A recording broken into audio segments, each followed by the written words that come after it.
Silicon ಸಿಟಿಯಲ್ಲಿ ಇವತ್ತು ವರುಣನ ಸಿಂಚನದಿಂದಾಗಿ ತಾಪಮಾನ ಕೊಂಚ ತಗ್ಗುವಂತಾಗಿದೆ. ಬೆಂಗಳೂರಿನ ವಿವಿಧ ಕಡೆಗಳಲ್ಲಿ ಗಾಳಿ ಸಹಿತವಾಗಿ ಭಾರಿ ಪ್ರಮಾಣದಲ್ಲಿ ಮಳೆಯಾಗಿದೆ. ನೋಡಿ, ಬಿಸಿಲಿನಿಂದ ಕಂಗೆಟ್ಟು ಹೋಗಿತ್ತು ಸಿಲಿಕಾನ್ ಸಿಟಿ. ಇದೀಗ ಸಿಲಿಕಾನ್ ಸಿಟಿಯ ಜನ ವರುಣನ ಆಗಮನದಿಂದ ಸಂಭ್ರಮ ಪಟ್ಟಿದ್ದಾರೆ. ಬೆಂಗಳೂರಿನ ವಿವಿಧೆಡೆ ಗಾಳಿ ಸಹಿತವಾಗಿ ಭಾರಿ ಪ್ರಮಾಣದಲ್ಲಿ ಮಳೆಯಾಯಿತು. ಮಲ್ಲೇಶ್ವರಂ, ಬಸವನಗುಡಿ, ರಾಜಾಜಿನಗರ, ವಿಜಯನಗರ, ಶಿವಾಜಿನಗರ ಸೇರಿ ಹಲವೆಡೆ ಮಳೆಯಾಗಿದೆ.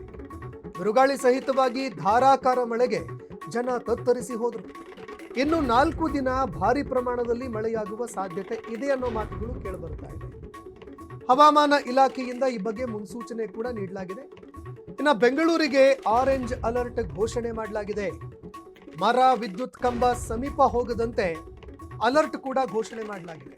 ಏನು ಮರ ಇದೆ, ವಿದ್ಯುತ್ ಕಂಬಗಳಿರ್ತವೆ, ಅದರ ಸಮೀಪದಲ್ಲಿ ಹೋಗಬೇಡಿ ಅಂತ ಅಲರ್ಟ್ ಘೋಷಣೆ ಮಾಡಿದ್ದಾರೆ.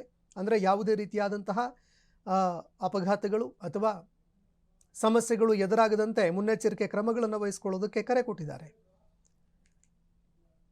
ಈ ಬಗ್ಗೆ ಮತ್ತಷ್ಟು ಮಾಹಿತಿ ಕೊಡ್ತಾರೆ ಪ್ರತಿನಿಧಿ ಮಂಜುನಾಥ್. ಫೋನ್ ಸಂಪರ್ಕದಲ್ಲಿ ಜಾಯ್ನ್ ಆಗಿದ್ದಾರೆ. ಮಂಜುನಾಥ್, ಬೆಂಗಳೂರಿನಲ್ಲಿ ಇವತ್ತು ವರುಣ ತಂಪೆರೆದಿದ್ದಾನೆ. ಇದೇ ಸಂದರ್ಭದಲ್ಲಿ ಸಹಜವಾಗಿ ಸಣ್ಣ ಪುಟ್ಟ ಸಮಸ್ಯೆಗಳು ಕೂಡ ಆಗತ್ತೆ.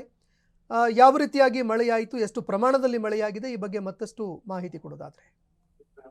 ಸಂತೋಷ್, ಈಗಾಗಲೇ ಏನು ಬೇಸಿಗೆ ಕಳೆದು ಈಗಾಗಲೇ ಮಳೆಗಾಲ ಆರಂಭದ ಮುನ್ಸೂಚನೆ ಸಿಕ್ಕಿರುವಂತದ್ದು. ಸೊ ಹೀಗಾಗಿ ನಿನ್ನೆಯಿಂದನೂ ಕೂಡ ಈಗಾಗಲೇ ಹವಾಮಾನ ಇಲಾಖೆ ಅಂದ್ರೆ ನಿನ್ನೆಯಿಂದನೂ ಕೂಡ ಇನ್ನು ಮುಂದಿನ 4 ದಿನಗಳ ಕಾಲ ಬೆಂಗಳೂರು ಸೇರಿದಂತೆ ರಾಜ್ಯದ ನಾನಾ ಭಾಗದಲ್ಲಿ ಸಾಕಷ್ಟು ಮಳೆ ಆಗುತ್ತೆ ಅಂತೇಳಿ ಹವಾಮಾನ ಇಲಾಖೆ ವರದಿಯನ್ನ ಕೊಟ್ಟಿತ್ತು. ಅದಕ್ಕೆ ಇವಾಗ ಅಂದ್ರೆ ಇವತ್ತು ಕೂಡ ಈಗಾಗಲೇ ಬೆಂಗಳೂರು ನಿನ್ನೆ ಸಮೇತ ಮೋಡ ಕವಿದ ವಾತಾವರಣ ಇತ್ತು. ಇವತ್ತು ಸಂಜೆ 7 ಗಂಟೆಯಿಂದನೂ ಕೂಡ ಅಂದ್ರೆ ಬೆಂಗಳೂರು ಮೆಜೆಸ್ಟಿಕ್ ಜೊತೆಗೆ ಮಲ್ಲೇಶ್ವರಂ, ರಾಜಾಜಿನಗರ ಸೇರಿದಂತೆ ನಗರದ ನಾನಾ ಭಾಗಗಳಲ್ಲಿ ಸಾಕಷ್ಟು ಮಳೆ ಆಗ್ತಿರುವಂತದ್ದು. ಸೊ ಹೀಗಾಗಿ ಬೆಂಗಳೂರಿನಲ್ಲಿ ಮಳೆ ಆಗ್ತಿರೋದ್ರಿಂದ ಯಾವುದೇ ವಿದ್ಯುತ್ ಕಂಬ ಆಗಿರ್ಬೋದು, ಮರದ ಕೆಳಗಡೆ ಇರಬಾರ್ದು ಅಂತ ಹೇಳ್ಬಿಟ್ಟು ಈಗಾಗಲೇ ಬೆಂಗಳೂರಿಗೆ ಆರೆಂಜ್ ಅಲರ್ಟ್ ಅನ್ನ ಈಗಾಗಲೇ ಹವಾಮಾನ ಇಲಾಖೆ ಘೋಷಣೆ ಮಾಡಿರುವಂತದ್ದು. ಸೊ ಈ ನೆಲೆಯಲ್ಲಿ ಇದೇ ರೀತಿ ಇನ್ನು ಮುಂದಿನ 4 ದಿನಗಳ ಕಾಲ ಹೀಗೆ ಮುಂದುವರಿಯಲಿದೆ.